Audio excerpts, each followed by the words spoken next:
9ನೇ ತರಗತಿ ಸಮಾಜ ವಿಜ್ಞಾನ ಇತಿಹಾಸ ಪಾಠಕ್ಕೆ ವಿದ್ಯಾರ್ಥಿಗಳಿಗೆಲ್ಲರಿಗೂ ಸ್ವಾಗತವನ್ನು ಬಯಸುತ್ತಾ, ವಿದ್ಯಾರ್ಥಿಗಳೇ ಈಗಾಗಲೇ ಸಮಾಜ ವಿಜ್ಞಾನದಲ್ಲಿ ನೀವು ವಿಜಯನಗರ 4ನೇ ಅಧ್ಯಾಯವಾದಂಥ ವಿಜಯನಗರ ಮತ್ತು ಬಹುಮನಿ ರಾಜ್ಯದ ಬಗ್ಗೆ ಇಂದಿನ ವಿಡಿಯೋಗಳಲ್ಲಿ ತಿಳ್ಕೊಂಡಿದ್ದೀರಿ. ಇದಕ್ಕೆ ಸಂಬಂಧಪಟ್ಟಂತೆ ಕೆಲವು ಪ್ರಶ್ನೆಗಳನ್ನು ನಾನು ನಿಮಗೆ ಕೇಳ್ತೀನಿ.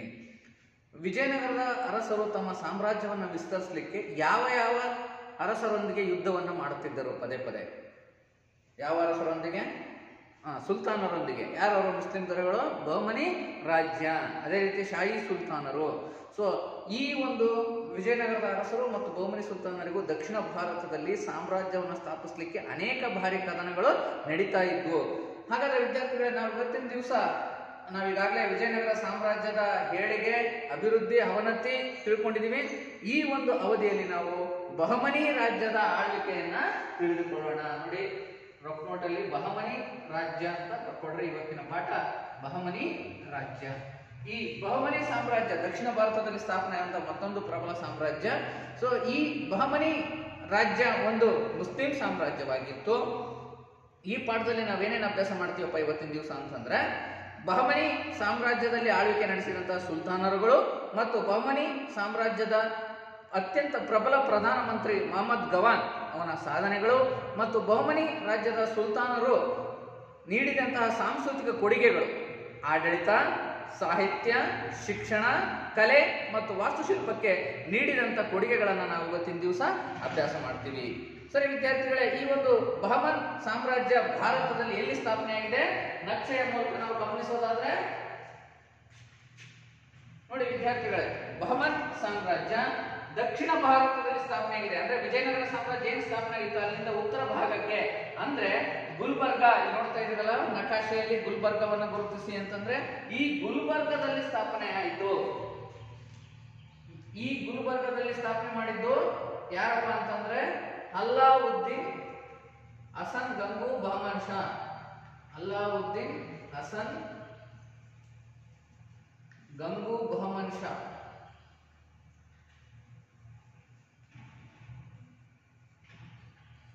ಬರ್ಕೊಡ್ರಿ. ಗುಲ್ಬರ್ಗಾದಲ್ಲಿ ಬಹುಮನಿ ರಾಜ್ಯವನ್ನು ಸ್ಥಾಪಿಸಿದವನು ಯಾರಪ್ಪ ಅಂದ್ರೆ ಅಲ್ಲಾವುದ್ದೀನ್ ಹಸನ್ ಗಂಗು ಬಹಮನ್ ಶಾ. ಎಷ್ಟರಲ್ಲಿ? ಸಾಮಾನ್ಯ ಶಕ 1347ರಲ್ಲಿ. ವಿಜಯನಗರ ಸಾಮ್ರಾಜ್ಯ ಸ್ಥಾಪನೆ ಆಗಿದ್ದು ಯಾವಾಗ ವಿದ್ಯಾರ್ಥಿಗಳೇ? ಸಾಮಾನ್ಯ ಶಕ ವರ್ಷ 1336ರಲ್ಲಿ. ಅದು ಸ್ಥಾಪನೆಯಾದ ನಂತರ 1347ರಲ್ಲಿ ಈ ಬಹುಮನಿ ಸಾಮ್ರಾಜ್ಯ ಸ್ಥಾಪನೆ ಆಗುತ್ತೋ. ಅದರ ರಾಜಧಾನಿ ಯಾವುದು? ಗುಲ್ಬರ್ಗ. ನಕಾಶೆಯಲ್ಲಿ ನೀವು ಗುರುತಿಸ್ಬೇಕು, ಗುಲ್ಬರ್ಗನ ಗುರುತಿಸಿ ಬಹುಮನಿ ರಾಜ್ಯದ ರಾಜಧಾನಿ ಅಂತ. ಸರಿ ವಿದ್ಯಾರ್ಥಿಗಳೇ, ಈ ದಕ್ಷಿಣ ಭಾರತದಲ್ಲಿ ಈ ಒಂದು ವಿಜಯನಗರ ಬಹುಮನಿ ಸಾಮ್ರಾಜ್ಯ ವಿಸ್ತರಣೆ ಆಗುತ್ತೆ. ಇದನ್ನ ನಾನು ಇನ್ನೊಂದು ನಕಾಶೆಯಲ್ಲಿ ನಿಮಗೆ ವಿವರಿಸ್ತೀನಿ.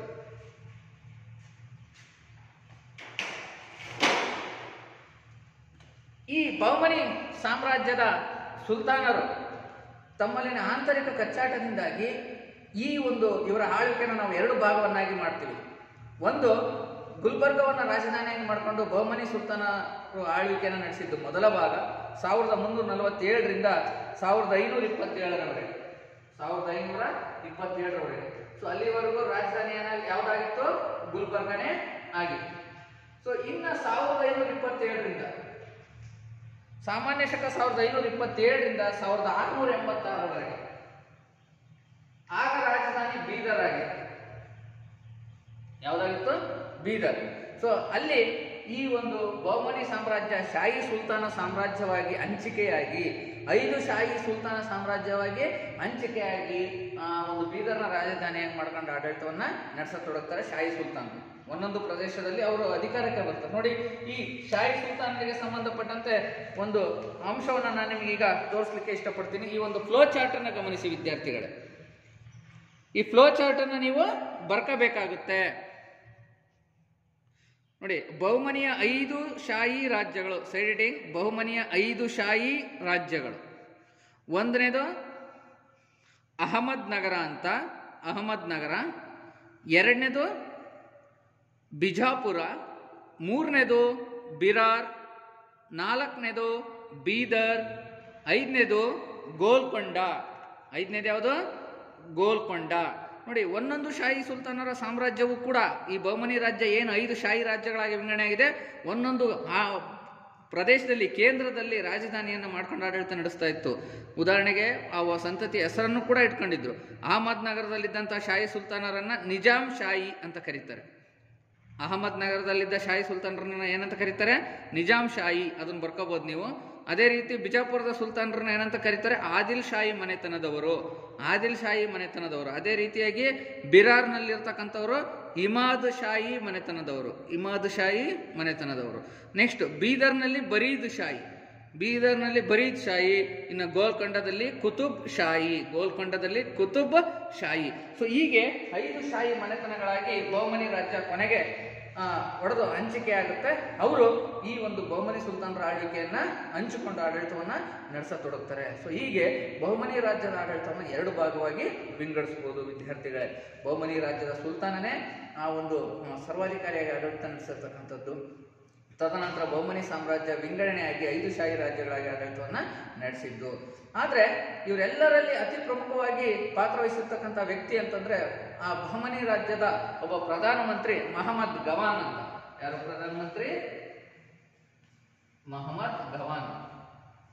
ಸೈಡ್ ಹೆಡಿಂಗ್ ಪ್ರಧಾನಮಂತ್ರಿ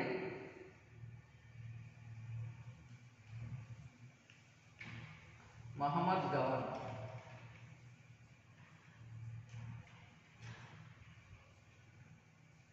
ಬಹುಮನಿ ಸಾಮ್ರಾಜ್ಯದ ಕೀರ್ತಿಯನ್ನ ಉತ್ತುಂಗ ಶಿಖರಕ್ಕೇರಿಸಿದ್ದು, ಬಹುಮನಿ ಸಾಮ್ರಾಜ್ಯವನ್ನ ವಿಶಾಲಗೊಳಿಸಿದ್ದು, ನಮ್ಮ ಕರ್ನಾಟಕ ತಮಿಳುನಾಡು ಪ್ರದೇಶಗಳನ್ನು ವಶಪಡಿಸಿಕೊಂಡು ಬಹುಮನಿ ಸಾಮ್ರಾಜ್ಯವನ್ನು ವಿಸ್ತರಿಸಿದ ಕೀರ್ತಿ ಬಹುಮನಿ ಸಾಮ್ರಾಜ್ಯದ ಪ್ರಧಾನಮಂತ್ರಿಯಾದ ಮಹಮ್ಮದ್ ಗವಾನನಿಗೆ ಸಲ್ಲುತ್ತದೆ. ನೋಡಿ, ಮಹಮ್ಮದ್ ಗವಾನ್ ಸಾಮಾನ್ಯ ಶಕ 1411ರಿಂದ ಸಾಮಾನ್ಯ ಶಕ ವರ್ಷ ಅಥವಾ ಕ್ರಿಸ್ತ ಶಕ 1411ರಿಂದ 1481ರವರೆಗೆ ಆಡಳಿತವನ್ನು ನಡೆಸಿರ್ತಾರೆ ಪ್ರಧಾನಿಯಾಗಿ. ಹಾಗಾಗಿ ಇವನ ಕಾಲದಲ್ಲಿ 3 ಜನ ಸುಲ್ತಾನರು ಆಡಳಿತವನ್ನು ನಡೆಸಿರ್ತಾರೆ. 3 ಜನರಿಗೂ ಇವನೇ ಪ್ರಧಾನಮಂತ್ರಿಯಾಗಿ ಕಾರ್ಯವನ್ನ ನಿರ್ವಹಿಸುತ್ತಾನೆ. ಯಾರ್ಯಾರವರು? ಹುಮಾಯೂನ್, ನಿಜಾಮ್ ಶಾ, ಹುಮಾಯೂನ್, ನಿಜಾಮ್ ಶಾ, ಅಹಮದ್ ಶಾ. ಬರ್ಕೊಡು. 3ನೇ ಮೊಹಮ್ಮದ್ ಶಾ.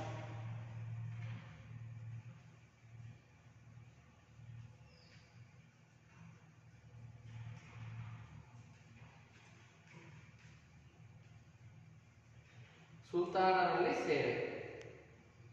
ಯಾವ್ಯಾವ ಸುಲ್ತಾನರಲ್ಲಿ ಇವನು ಪ್ರಧಾನಮಂತ್ರಿಯಾಗಿ ಸೇವೆ ಸಲ್ಲಿಸಿದ್ದಾನೆ? ಹುಮಾಯೂನ್, ನಿಜಾಮ್ ಶಾ, 3ನೇ ಮೊಹಮ್ಮದ್ ಶಾ. ಈ ಒಂದು ಬಹುಮನಿ ಸುಲ್ತಾನರಲ್ಲಿ ಪ್ರಧಾನಮಂತ್ರಿಯಾಗಿ ಸೇವೆಯನ್ನು ಸಲ್ಲಿಸಿ ಆ ಒಂದು ಅನೇಕ ಪ್ರದೇಶಗಳನ್ನು ವಶಪಡಿಸಿಕೊಂಡು ಸಾಮ್ರಾಜ್ಯವನ್ನು ವಿಸ್ತರಿಸಿದ. ಅಲ್ಲದೆ ಉತ್ತಮ ಆಡಳಿತವನ್ನ ನೀಡಿದ. ನೋಡಿ, ಇವನು ಕೈರೋದಲ್ಲಿ, ಈಜಿಪ್ಟ್ನ ಕೈರೋದಲ್ಲಿ ಇವನು ಇಸ್ಲಾಂ ಮತಶಾಸ್ತ್ರವನ್ನ, ಸಂಹಿತೆಗಳನ್ನ ತಿಳ್ಕೊಂಡು ಬಂದಿರ್ತಾನೆ, ಓದಿರ್ತಾನೆ. ಅಷ್ಟೇ ಅಲ್ಲದೆ ಅರಬ್ಬಿ, ಪಾರಸಿ ಇನ್ನಿತರ ಭಾಷೆಗಳಲ್ಲಿ ಅಪಾರ ಪಾಂಡಿತ್ಯವನ್ನ ಸಾಧಿಸಿರ್ತಾನೆ. ಹಾಗಾಗಿ ಇವನೊಬ್ಬ ಜ್ಞಾನಿಯೂ ಕೂಡ ಆಗಿದ್ದ, ವಿದ್ವಾಂಸನೂ ಕೂಡ ಆಗಿದ್ದ. ಯಾರು? ಮೊಹಮ್ಮದ್ ಗವಾನ್. ಸೊ ಭಾರತಕ್ಕೆ ಬಂದ ಮೇಲೆ ಇಲ್ಲಿ ಈ ಒಂದು ಬಹುಮನಿ ಸಾಮ್ರಾಜ್ಯದಲ್ಲಿ ಸೇರ್ಕೊಂಡು ಪ್ರಧಾನ ಮಂತ್ರಿಯಾಗಿ ಅಧಿಕಾರವನ್ನು ಸ್ವೀಕರಿಸಿ ಇಸ್ಲಾಂ ಮತಶಾಸ್ತ್ರದ ಪ್ರಕಾರ ಒಳ್ಳೆಯ ಆಡಳಿತ ನಿಯಮಗಳನ್ನ ಇವನು ಕಟ್ಟುನಿಟ್ಟಿನ ಆಡಳಿತ ಪದ್ಧತಿಯನ್ನು ಜಾರಿಗೆ ತರ್ತಾನೆ. ಹಾಗಾಗಿ ಬಹುಮನಿ ಸಾಮ್ರಾಜ್ಯದಲ್ಲಿ ಒಂದು ಶಾಂತಿ, ಸುವ್ಯವಸ್ಥಿತೆ ಅನ್ನೋದು ಇತ್ತು. ಆದ್ರೂ ಕೂಡ ಬಹುಮನಿ ಸಾಮ್ರಾಜ್ಯ ಮತ್ತು ವಿಜಯನಗರ ಸಾಮ್ರಾಜ್ಯ ಎರಡೂ ಕೂಡ ಸಾಮ್ರಾಜ್ಯನ ವಿಸ್ತರಿಸ್ಕೊಳ್ಳಲಿಕ್ಕೆ ಇಲ್ಲಿ ಘರ್ಷಣೆಗಳಲ್ಲಿ ತೊಡಗಿದ್ವು ಸದಾ ಕಾಲ ಅಂತ ನಾವು ತಿಳ್ಕೊಂಡಿರ್ಬೇಕು.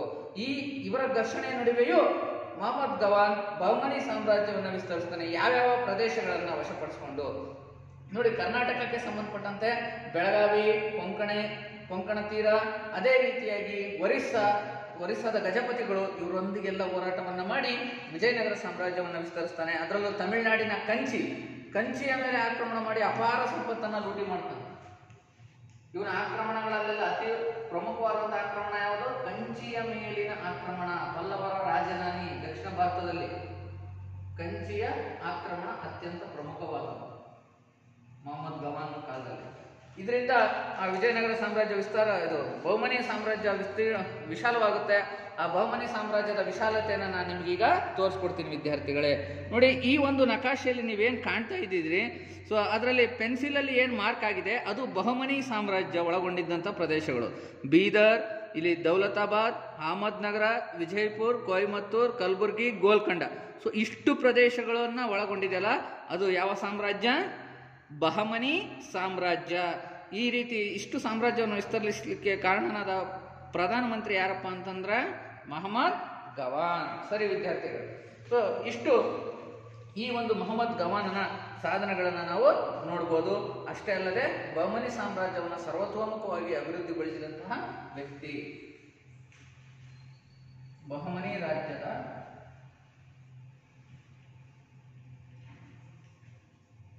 ಸರ್ವತೋಮುಖ ಬೆಳವಣಿಗೆ ಅಥವಾ ಅಭಿವೃದ್ಧಿ, ಸರ್ವತೋಮುಖ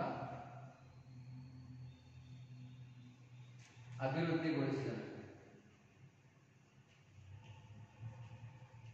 ಯಾರು? ಪ್ರಧಾನಮಂತ್ರಿ ಆದಂತಹ ಮೊಹಮ್ಮದ್ ಗವಾನ್. ಹಾಗಾಗಿ ಇವನ ಕಾಲದಲ್ಲಿ ಬಹಮನಿ ಸಾಮ್ರಾಜ್ಯ ಅತ್ಯಂತ ಸುಭಿಕ್ಷತೆಯಿಂದ ವಿಶಾಲವಾಗಿ ಕೂಡಿತ್ತು.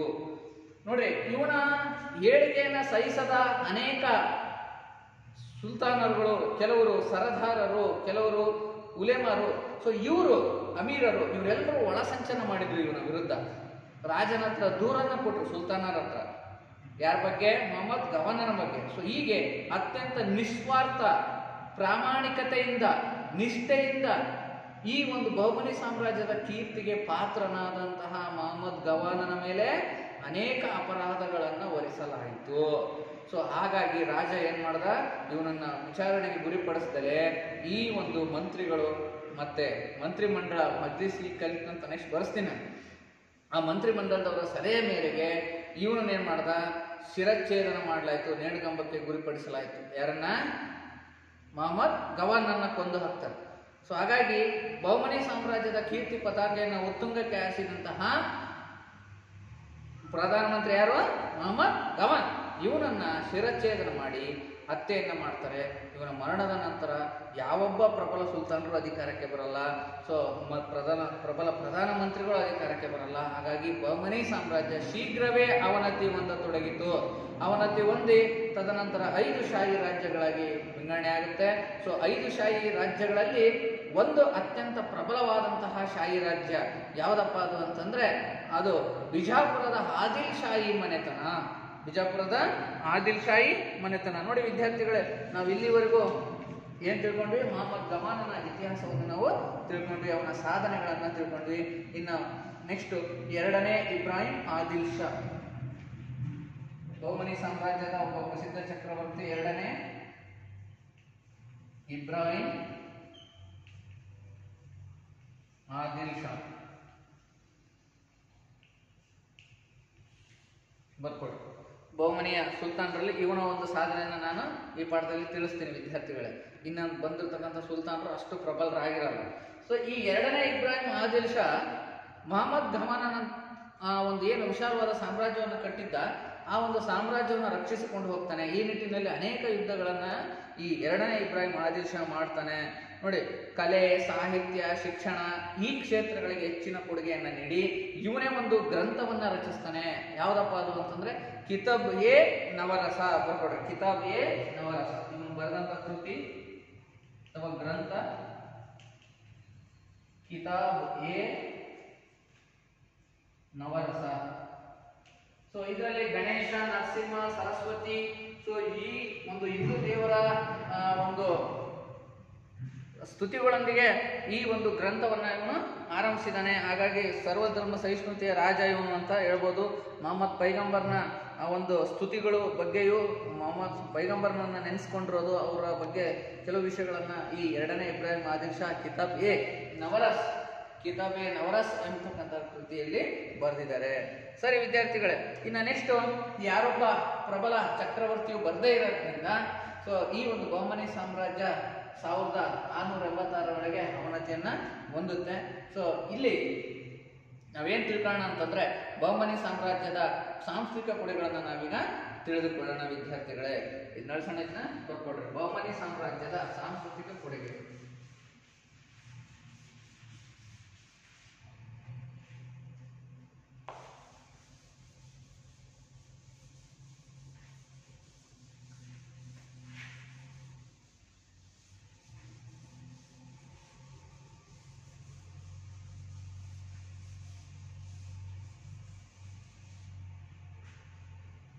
ಬಹಮನಿ ಸುಲ್ತಾನರ ಸಾಂಸ್ಕೃತಿಕ ಕೊಡುಗೆಗಳು. ಸಾಂಸ್ಕೃತಿಕ ಕೊಡುಗೆಗಳು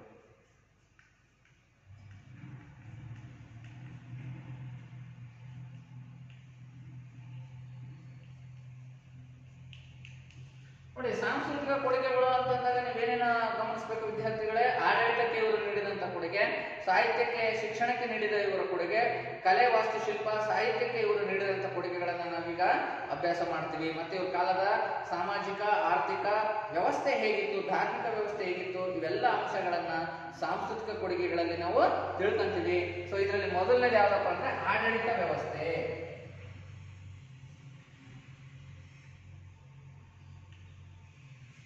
ನೋಡಿ, ಬಹಮನಿ ಸುಲ್ತಾನರು ಕೇಂದ್ರೀಕೃತ ಆಡಳಿತ ಪದ್ಧತಿಯನ್ನು ಹೊಂದಿದ್ರು. ಅಂದ್ರೆ ಇವರು ಆಡಳಿತವನ್ನ 3 ಭಾಗಗಳಾಗಿ ವಿಂಗಡಿಸ್ತಾರೆ: ಪ್ರಬಲ ಕೇಂದ್ರೀಕೃತ ಆಡಳಿತ, ಪ್ರಾಂತ್ಯಗಳ ಆಡಳಿತ, ಮತ್ತೆ ಗ್ರಾಮದ ಆಡಳಿತ. ನೋಡಿ, ಇವ್ರ ಕಾಲದಲ್ಲಿ ಸಾಮ್ರಾಜ್ಯದ ಮುಖ್ಯಸ್ಥ ಸುಲ್ತಾನನೇ ಆಗಿರ್ತಾನೆ. ಎಲ್ಲ ಅಧಿಕಾರವು ಅವನಲ್ಲೇ ಕೇಂದ್ರೀಕೃತ ಆಗಿರ್ತವೆ. ನ್ಯಾಯಾಧೀಶನಾಗಿಯೂ ಕೂಡ ಅವನೇ ಅಂತಿಮ ನ್ಯಾಯಾಧೀಶ. ಕಾಜಿಗಳಿದ್ರು ಕೂಡ, ಕಾಜಿಗಳು ಅಂತ ನ್ಯಾಯಾಧೀಶ ಮಂತ್ರಿಗಳಿದ್ರು ಅಂತಿಮ ನ್ಯಾಯಾಧೀಶ ಸುಲ್ತಾನನೇ ಆಗಿರ್ತಿದ್ದ. ನೋಡಿ, ಇವರ ಒಂದು ಮಂತ್ರಿಮಂಡಲವನ್ನ ಮಜ್ಲಿಸ್ ಇ ಇಲ್ವಿತ್, ಮಜ್ಲಿಸ್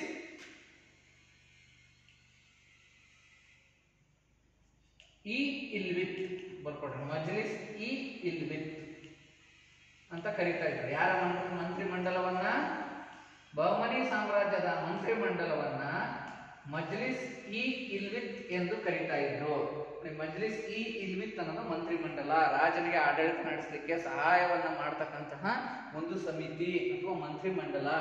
ಈ ಮಜ್ಲಿಸ್ ಇ ಇಲ್ವಿತ್ ಅಲ್ಲಿ ಇರ್ತಕ್ಕಂತಹ ದಂಡನಾಯಕರು ಮತ್ತೆ ಇತರೆ ಮಂತ್ರಿಗಳು ಮತ್ತು ಅದೇ ರೀತಿಯಾಗಿ ಅಮೀರರು, ಉಲೇಮರು ಇವರೆಲ್ಲರೂ ಕೂಡ ಸುಲ್ತಾನನ ಆಪ್ತರೇ ಆಗಿದ್ರು. ಹಾಗಾಗಿ ಸುಲ್ತಾನ್ ಆಡಳಿತ ನಡೆಸಬೇಕಾದ್ರೆ ಮಜ್ಲಿಸ್ ಇ ಇಲ್ವಿತ್ರ ಸಲಹೆಯನ್ನ ಪಡೆದುಕೊಳ್ತಾ ಇದ್ದ. ಇನ್ನು ಆಡಳಿತದ ಅನುಕೂಲತೆ ದೃಷ್ಟಿಯಿಂದ ತನ್ನ ಇಡೀ ಸಾಮ್ರಾಜ್ಯವನ್ನ ಪ್ರಾಂತ್ಯಗಳಾಗಿ ವಿಂಗಡಿಸಿದ್ರು. ನೋಡಿ, ಮೊಹಮ್ಮದ್ ಗವಾನ್ ಏನ್ ಮಾಡ್ತಾನೆ? 4 ಪ್ರಾಂತ್ಯಗಳನ್ನ 8 ಪ್ರಾಂತ್ಯಗಳನ್ನಾಗಿ ಮಾಡ್ತಾನೆ. ನಂತರ ಆ ಪ್ರಾಂತ್ಯಗಳನ್ನ ಸರ್ಕಾರಗಳಾಗಿ ವಿಂಗಡಿಸ್ತಾನೆ. ಸೊ ಯಾಕೆ ಅಂದ್ರೆ ಆಡಳಿತದ ಅನುಕೂಲತೆಯ ದೃಷ್ಟಿಯಿಂದ. ಸೊ ಇವರು ಸಾಮ್ರಾಜ್ಯನ ಹೆಂಗ ವಿಂಗಡಿಸಿದ್ರು? ಬರ್ಕೊಡ್ರಿ, ಸಾಮ್ರಾಜ್ಯದ ವಿಂಗಡಣೆ. ಸಾಮ್ರಾಜ್ಯವನ್ನು ಪ್ರಾಂತ್ಯಗಳನ್ನ ಏನಂತ ಕರೀತಾರೆ? ತರಫ್. ಪ್ರಾಂತ್ಯಗಳನ್ನ ಏನಂತ ಕರೆದ್ರು? ತರಫ್ಗಳು. ಸಾಮ್ರಾಜ್ಯವನ್ನ ತರಫ್ಗಳು. ಅದೇ ರೀತಿಯಾಗಿ ತರಫ್ಗಳನ್ನ ಸರ್ಕಾರಗಳಾಗಿ, ಸರ್ಕಾರಗಳನ್ನು ಪರಗಣಗಳಾಗಿ, ಪರಗಣಗಳನ್ನು ಗ್ರಾಮಗಳಾಗಿ ವಿಂಗಡಿಸಿದ್ರು. ಅಂದ್ರೆ ನಮ್ಮ ದೇಶ ಅಂತ ತಿಳ್ಕೊಡ್ರಿ. ಸಾಮ್ರಾಜ್ಯ ಅಂತಂದ್ರೆ, ಸಾಮ್ರಾಜ್ಯನ ರಾಜ್ಯ ಅಂದ್ರೆ, ತರಫ್ಗಳು ಅಂತ ಜಿಲ್ಲೆಗಳು ಅಂದ್ರೆ ಸರ್ಕಾರ ಅಂತ, ಪರಗಣ ಅಂದ್ರೆ ತಾಲೂಕು ಅಂತ, ಇನ್ನು ಗ್ರಾಮಗಳು. ಯಾಕೆಂದ್ರೆ ಆಡಳಿತದ ಅನುಕೂಲತೆ ದೃಷ್ಟಿಯಿಂದ ಈ ರೀತಿ ವಿಂಗಡಣೆಯನ್ನ ಅವರು ಸಾಮ್ರಾಜ್ಯದ ವಿಂಗಡಣೆಯನ್ನ ಮಾಡಿದ್ರು. ವಿದ್ಯಾರ್ಥಿಗಳೇ ನೋಡಿ, ಸುಬೇದಾರ್ ಎಂಬತಕ್ಕಂಥವನು ಈ ಸರ್ಕಾರಗಳನ್ನ ನೋಡ್ಕೊಳ್ತಕ್ಕಂಥ ಅಧಿಕಾರಿ. ಯಾರು? ಸುಬೇದಾರ್. ಬರ್ಕೋಬಹುದು ಬೇಕಾದ್ರೆ. ಸರ್ಕಾರವನ್ನ ನೋಡಿಕೊಳ್ಳುವ ಅಧಿಕಾರಿಗೆ ಸುಬೇದಾರ್, ಪ್ರಾಂತ್ಯಗಳ ತರಫ್ಗಳ ಆಡಳಿತವನ್ನು ನೋಡ್ಕೊಳ್ಳಿಕ್ಕೆ ತರಫ್ದಾರರು, ಪ್ರಾಂತ್ಯಾಧಿಕಾರಿಗಳು, ತರಫ್ದಾರರು. ಸೊ ಈ ರೀತಿ ಒಂದು ಅಧಿಕಾರಿಗಳು. ಹಾಗೆಯೇ ಪರಗಣಗಳನ್ನ ನೋಡ್ಕೊಳ್ಳಿಕ್ಕೆ ಕೊತ್ವಾಲ್, ದೇಶಮುಖ,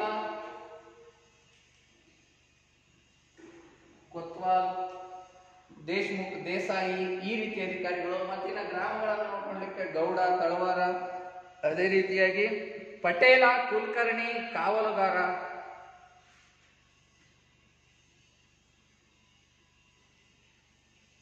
ಪಟೇಲ, ಕುಲಕರ್ಣಿ, ಕಾವಲುಗಾರ ಈ ರೀತಿಯ ಒಂದು ಅಧಿಕಾರಿಗಳನ್ನು ನೇಮಿಸಿದ್ರು ಆಡಳಿತವನ್ನ ನೋಡ್ಕೊಳ್ಳಿಕ್ಕೆ. ಇನ್ನ ನೆಕ್ಸ್ಟ್ ಇವ್ರ ಕಾಲದ ಕಂದಾಯ ಮತ್ತು ಸೈನ್ಯ ನ್ಯಾಯಾಡಳಿತ.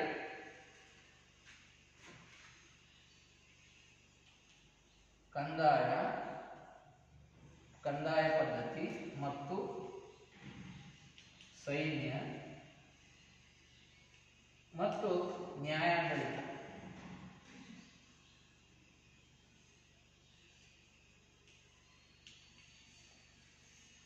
ನೋಡಿ, ಕಂದಾಯ ಪದ್ಧತಿ ರಾಜನಿಗೆ ರಾಜ್ಯಾದಾಯದ ಮೂಲಗಳು ಅಂದ್ರೆ ಆರ್ಥಿಕ ಸ್ಥಿತಿ ಅಂತಲೂ ಕೂಡ ನಾವು ಕರಿಬಹುದು.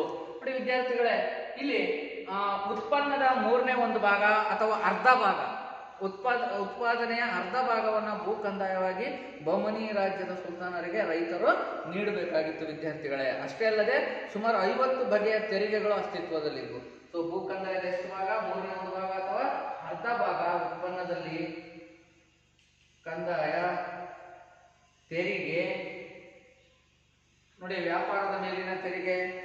ಮೇಲಿನ ತೆರಿಗೆ, ಕೆಲವು ಕರಕುಶಲ ಕಸುಬುಗಳ ಮೇಲೆ ತೆರಿಗೆ, ಸೊ ಹೀಗೆ ಅನೇಕ ತೆರಿಗೆಯನ್ನು ಇವರು ವಸೂಲಿ ಮಾಡಿ ತಮ್ಮ ರಾಜ್ಯಾದಾಯವನ್ನು ಹೆಚ್ಚಿಸಿಕೊಂಡಿದ್ರು. ಇನ್ನು ನೆಕ್ಸ್ಟು ಇವ್ರ ಕಾಲದಲ್ಲಿ ಒಬ್ಬ ಕಂದಾಯದ ಮಂತ್ರಿ ಅಂತಾನೆ ಕರಿಬೋದು. ಕಂದಾಯದ ಆಡಳಿತವನ್ನು ನೋಡ್ಕೊಳ್ಲಿಕ್ಕೆ ಒಬ್ಬ ಮುಖ್ಯಸ್ಥನನ್ನು ನೇಮಿಸಿದ್ರು. ಅವನು ಏನಂತ ಕರೀತಾ ಇದ್ರು? ಅಮೀರ್ ಎ ಜುಮ್ಲಾ ಅಂತ. ಅಮೀರ್ ಎ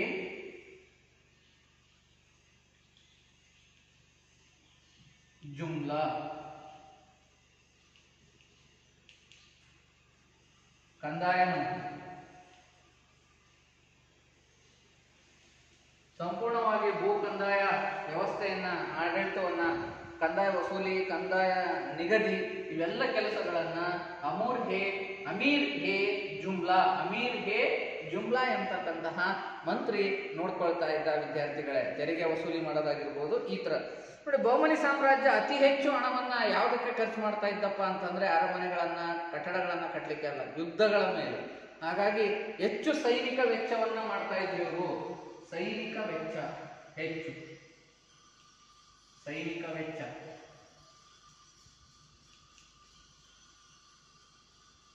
ಹೆಚ್ಚಾಗಿತ್ತು.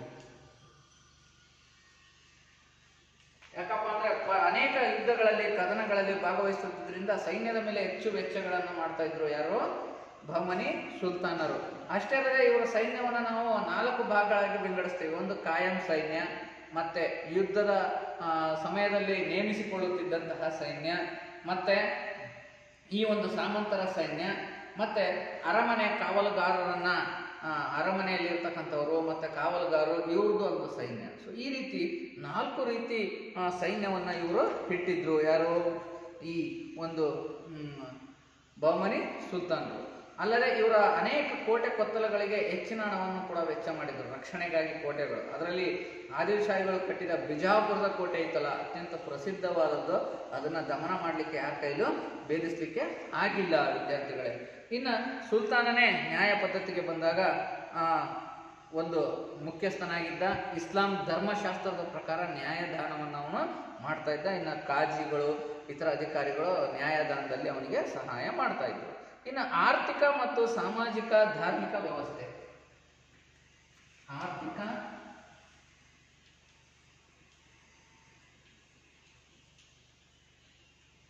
ಸಾಮಾಜಿಕ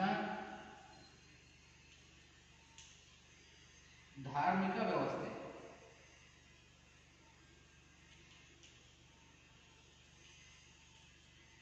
ಅಂದ್ರೆ ಯಾವ್ಯಾವ ವೃತ್ತಿಗಳನ್ನ ಮಾಡ್ತಾ ಇದ್ರು, ಆರ್ಥಿಕ ಜೀವನ ಹೇಗಿತ್ತು ಅಂತ. ಈಗಾಗಲೇ ಕೃಷಿ ಮುಖ್ಯ ವೃತ್ತಿಯಾಗಿತ್ತು ಬಹಮನಿ ರಾಜ್ಯದ್ದು. ಹಾಗಾಗಿ ರಾಜ್ಯಕ್ಕೆ ಭೂಕಂದಾಯ ಬರ್ತಾ ಇತ್ತು. ಅಲ್ಲದೆ ಕರಕುಶಲ ಕಸುಬುಗಳಾದಂತಹ ಕುಂಬಾರಿಗೆ, ನೇಕಾರಿಕೆ, ಹೀಗೆ ಬಡಗಿತನ, ಇನ್ನು ಅನೇಕ ಚರ್ಮಗಾರಿಕೆ ಇತ್ಯಾದಿ ಉದ್ಯೋಗಗಳು ರೂಢಿಯಲ್ಲಿದ್ದು ಸಮಾಜದಲ್ಲಿ. ನೋಡಿ ಇಲ್ಲಿ ರಾಜಪುರ, ಚೌಲ, ಗೋವಾ, ಸೊ ಹೀಗೆ ಪ್ರಮುಖ ಬಂದರುಗಳಿದ್ವು. ಹಾಗಾಗಿ ವಿದೇಶಿ ವ್ಯಾಪಾರದಲ್ಲೂ ಕೂಡ ಅವರು ತೊಡಗಿದ್ರು. ಇವ್ರ ಕಾಲದಲ್ಲಿ ಇದ್ದಂಥ ಬಂದರುಗಳು ಯಾವ್ಯಾವು? ದಾಬೋಲ್, ರಾಜಪುರ, ಚೌಲ ಮತ್ತು ಗೋವಾ. ವಿದ್ಯಾರ್ಥಿಗಳಿಂದ ಇವರು ಅನೇಕ ರೀತಿಯ ನಾಣ್ಯಗಳನ್ನ ಹೊರಡಿಸಿದ್ರು. ಚಿನ್ನದ ನಾಣ್ಯಗಳು ಮತ್ತು ಬೆಳ್ಳಿಯ ನಾಣ್ಯಗಳು. ಇವರು ಹೊರಡಿಸಿದಂಥ ಚಿನ್ನದ ನಾಣ್ಯಗಳು ಬರ್ಕೊಡ್ರಿ. ಒನ್ನು ಎಂಬತಕ್ಕಂಥದ್ದು ಚಿನ್ನದ ನಾಣ್ಯ ಯಾವುದು? ಒಂದು. ಅದೇ ರೀತಿಯಾಗಿ ಬೆಳ್ಳಿದು ಲಾರಿ ಮತ್ತು ಟಂಕ.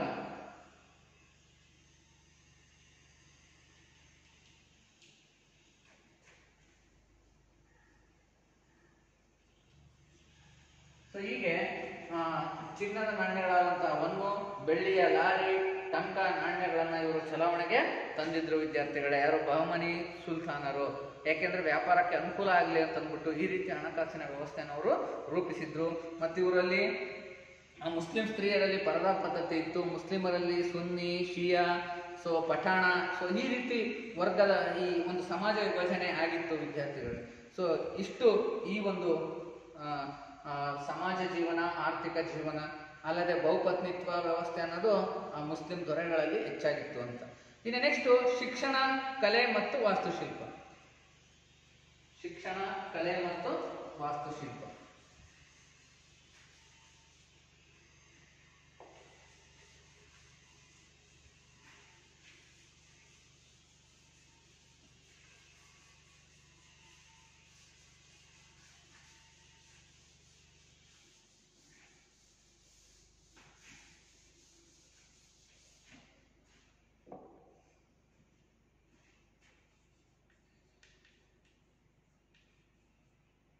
ಶಿಕ್ಷಣ, ಕಲೆ ಮತ್ತು ವಾಸ್ತುಶಿಲ್ಪ.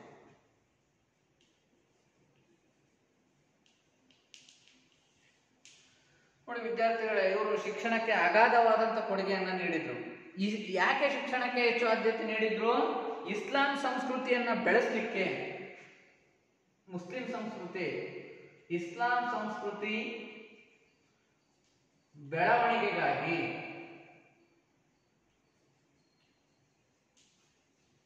ಬೆಳವಣಿಗೆಗಾಗಿ ಇವರು ಶಿಕ್ಷಣಕ್ಕೆ ಹೆಚ್ಚು ಪ್ರೋತ್ಸಾಹವನ್ನ ನೀಡಿದ್ರು. ನೋಡಿ, ಮಕ್ತಬಾ ಎಂಬತಕ್ಕಂತಹ ಶಾಲೆಗಳನ್ನ ಸ್ಥಾಪನೆ ಮಾಡ್ತಾರೆ. ಮಕ್ತಬಾ ಅನ್ನೋದೇನು? ಶಾಲೆ, ಮುಸ್ಲಿಮರ ಶಾಲೆಗಳು. ಅದೇ ರೀತಿ ಮದರಸ ಎಂಬತಕ್ಕಂಥದ್ದು. ಮದರಸ ಅಂತಂದ್ರೆ ಉನ್ನತ ಶಿಕ್ಷಣ ನೀಡುವ ಕಾಲೇಜುಗಳು, ಉನ್ನತ ಶಿಕ್ಷಣ ವಿಶ್ವವಿದ್ಯಾನಿಲಯಗಳು.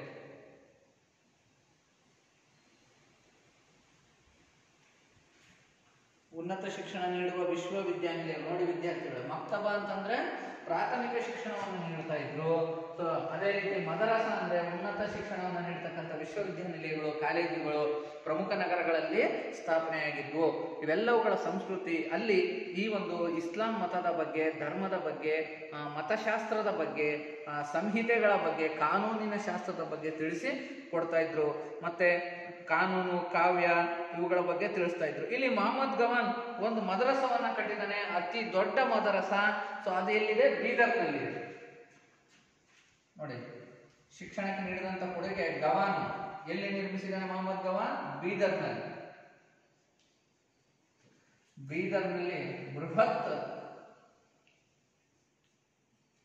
ಮದರಸವನ್ನು ನಿರ್ಮಿಸಿದ್ದಾನೆ.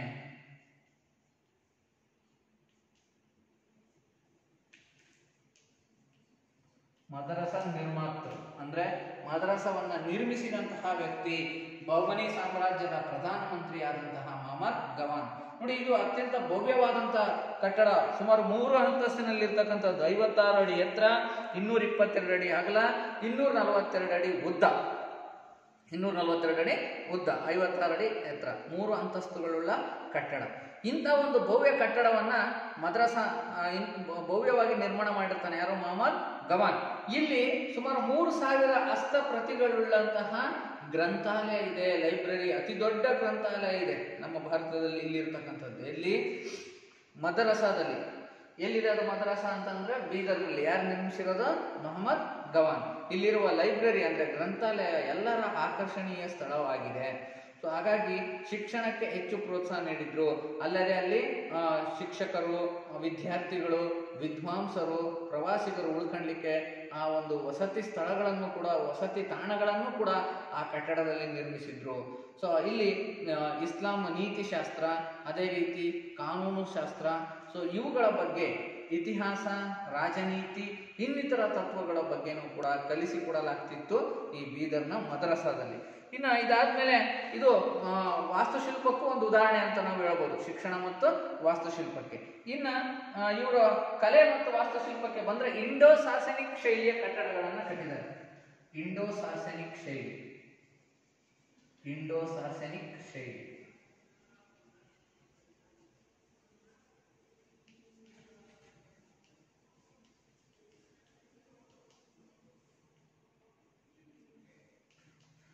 ಸೊ ಇಂಡೋ ಸಾಸನಿಕ್ ಶೈಲಿ ಕಟ್ಟಡದ ಉದಾಹರಣೆಗೆ ಜಾಮಿಯಾ ಮಸೀದಿ,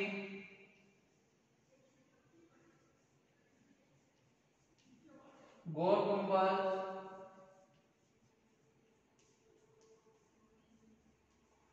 ಇನ್ನು ಅನೇಕ ಸ್ಮಾರಕಗಳು ಇವ್ರ ಕಾಲದಲ್ಲಿ ನಿರ್ಮಾಣ ಆಗಿದ್ದು. ಬಿಜಾಪುರದಲ್ಲಿ ಏನ್ ನಿರ್ಮಾಣ ಆಗಿತ್ತು ಗೋಲ್ ಗುಂಬಜ್, ಅದು ವಿಶ್ವದ ಅದ್ಭುತಗಳಲ್ಲಿ ಒಂದಾಗಿದೆ.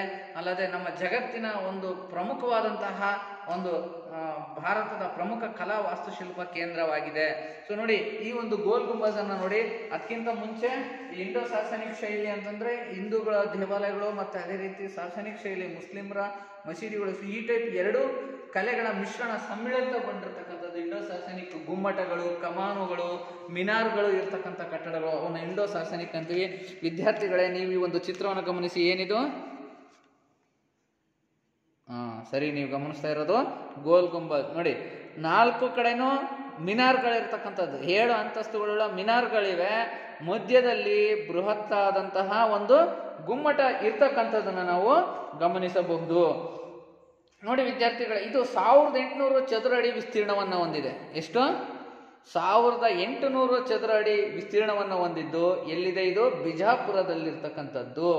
ನೋಡಿ ವಿದ್ಯಾರ್ಥಿಗಳೇ, ಸೊ ಹಾಗಾಗಿ ಇದು ಮೊಹಮ್ಮದ್ ಆದಿಲ್ ಶಾ, ಬಿಜಾಪುರದ ಸುಲ್ತಾನ ಮೊಹಮ್ಮದ್ ಆದಿಲ್ ಶಾ ಬಿಜಾಪುರದಲ್ಲಿ 1626ರಲ್ಲಿ ಇದನ್ನ ನಿರ್ಮಿಸಿದ್ದಾನೆ. ಸೊ 1800 ಚದುರ ಅಡಿ ವಿಸ್ತೀರ್ಣ ಉಳ್ಳದ್ದು. ಸೊ ಇವನ್ನೆಲ್ಲ ನಾವು ಗಮನಿಸಿದಾಗ ಇಬ್ರಾಹಿಂ ರೋಜಾ, ಗಗನ್ ಮಹಲ್, ಅಸ್ಸಾರ್ ಮಹಲ್, ಇನ್ನು ಅನೇಕ ವಾಸ್ತುಶಿಲ್ಪ ಕಟ್ಟಡಗಳನ್ನು ಇವರು ನಿರ್ಮಿಸಿದ್ದಾರೆ.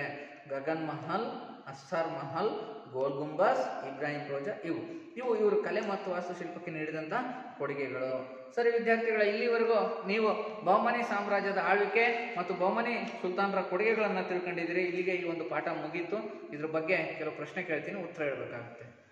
ಬಹಮನಿ ಸಾಮ್ರಾಜ್ಯ ಎಷ್ಟರಲ್ಲಿ ಸ್ಥಾಪನೆ ಆಯಿತು? ಸಾಮಾನ್ಯ ಶಕ 1347. ಮುಂದಿನ ಪ್ರಶ್ನೆ, ಬಹಮನಿ ಸಾಮ್ರಾಜ್ಯದ ಮೊದಲ ರಾಜಧಾನಿ ಯಾವುದು? ಗುಲ್ಬರ್ಗ.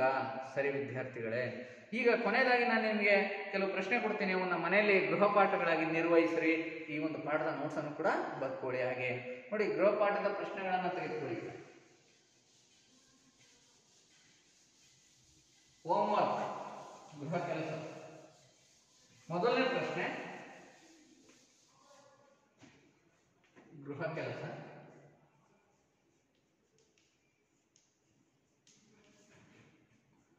ಬಹಮನಿ ಸಾಮ್ರಾಜ್ಯದ ಸ್ಥಾಪಕ ಯಾರು? ಬಹಮನಿ ಸಾಮ್ರಾಜ್ಯದ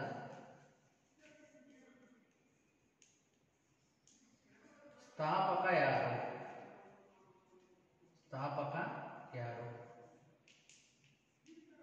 ಮೊಹಮ್ಮದ್ ಗವಾನನ ಬಗ್ಗೆ ಟಿಪ್ಪಣಿ ಬರೆಯಿರಿ. ಎರಡನೇ ಪ್ರಶ್ನೆ, ಮೊಹಮ್ಮದ್ ಗವಾನನ ಬಗ್ಗೆ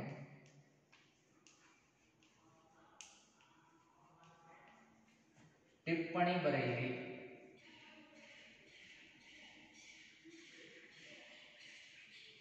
ನೋಡಿ ವಿದ್ಯಾರ್ಥಿಗಳು, ಈ 2 ಹೋಮ್ವರ್ಕ್ ಪ್ರಶ್ನೆಗಳನ್ನ ಬರೆದು ನಿಮ್ಮ ಶಿಕ್ಷಕರಿಗೆ ತೋರಿಸ್ರಿ ಅಂತ ಹೇಳ್ತಾ ಈ ಪಾಠವನ್ನು ಇಲ್ಲಿಗೆ ಮುಗಿಸ್ತಾ ಇದ್ದೀನಿ.